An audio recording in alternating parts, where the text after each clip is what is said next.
Magandang gabi sa inyo mga viewers. Andito na naman po si Ero Tatalakay po para po sa tulong talakay. Ang ating talakay po ay dumidepende ka sa mukha ng tao. Yon. Alam nyo, maraming ganyan talaga. Halos karamihan talaga. Karamihan. Hindi mo masabi na talaga na, pero karamihan talaga. 80% sa mukha ang tinititignan. Mukha ang tinitingnan. Kumbaga 20% lang ang tinitingnan, nabubulol ako. Kumbaga 20% lang po yung tinitingnan sa atin, yung spiritual. Pero yung mukha, yun ang tinitingnan. Napakarami po niyan talaga. Bibigyan ko po kayo ng example. Marami po talaga yan. Ikaw gwapo ka, maganda ka. Yan po. Yan po ang unang tinitignan. Pag gwapo ka at maganda ka. Tapos, yan ang tinitignan. Siyempre, mas kapansin-pansin ka kasi pag gwapo ka, pag maganda ka. Pero pag pangit, hindi nakapansin-pansin.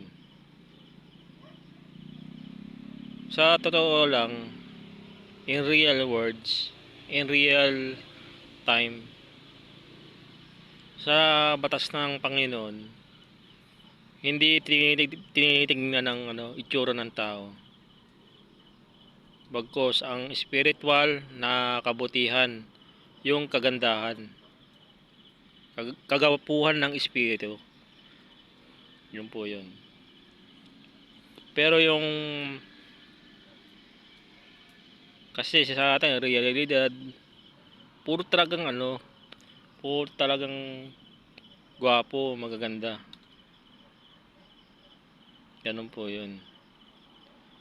Kaya yung iba, napipilitan na gumagamit ng mga itim na mahika para mapansin. Alam niyo, totoo talaga na may itim na mahika. May mga ganyan talaga. Para mapansin sila. Pero hindi lahat. Pero karamihan talaga, gwapo, maganda, kapansin pa, malakas ang appeal. Yan. Sa totoo lang, sa Panginoon kasi, hindi naman talaga mukha ang binabasihan ng itsura. Gwapo, maganda. Kundi yung ganda na ng ugali at spiritual. Ganda na ng yung pakikitungo sa kapwa, kabutihan. Hindi yung gwapo, maganda. Marami kasi nabubulag sa mga ganyan talaga. Sa mga gwapo, maganda. Hindi naman din natin maiiwasan yan. Kahit ako, minsan din ako naantig din ako sa maganda. Lalaki ako, naantig ako sa maganda, pero iniisip ko rin. Ewan ko lang sa iba. Depende kasi sa pag yan pag adjust ng isip. Kasi iba, mahilig lang talaga sa mga magaganda, gwapo. Ayan po. Pero may mga negatives kasi na impact po talaga. Pag magaganda, gwapo. Siyempre, maganda ka, gwapo ka, malinis ka tignan, matatanggap ka sa trabaho. At sa mga alin pa, parang madali ka Pero yung mga pangit, hindi ganoon. Ganoon po yun. Pero ang totoo po yun yan talaga, in real words, in real time, real spiritual, katotohanan, hindi po talaga gwapo at magandang tinitignan sa atin, kundi ang spiritual po. Yun po yun talaga. Kung naiintindihan nyo yung mga sinasabi ko, binabanggit ko, kasi malalim na po yung binabanggit ko po. Yun po talaga. Siyempre, tayo sa mundong ito, mukha talaga, mukha, karamihan talaga mukha talaga.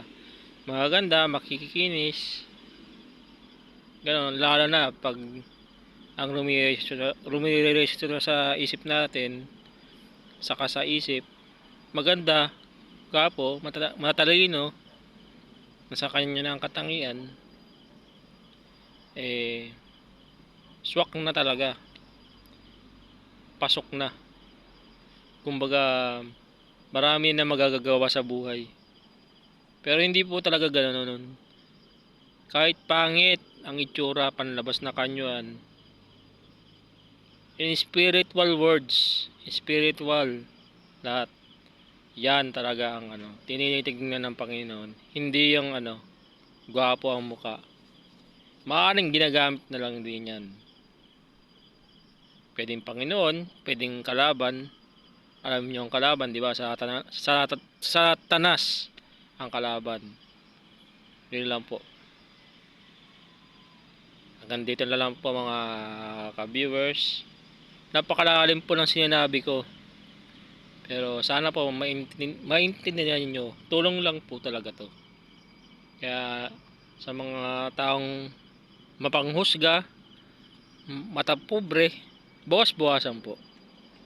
Kung di bawas-bawasan, mananalangin na wag manlait. Yun po yun. God bless po sa inyo.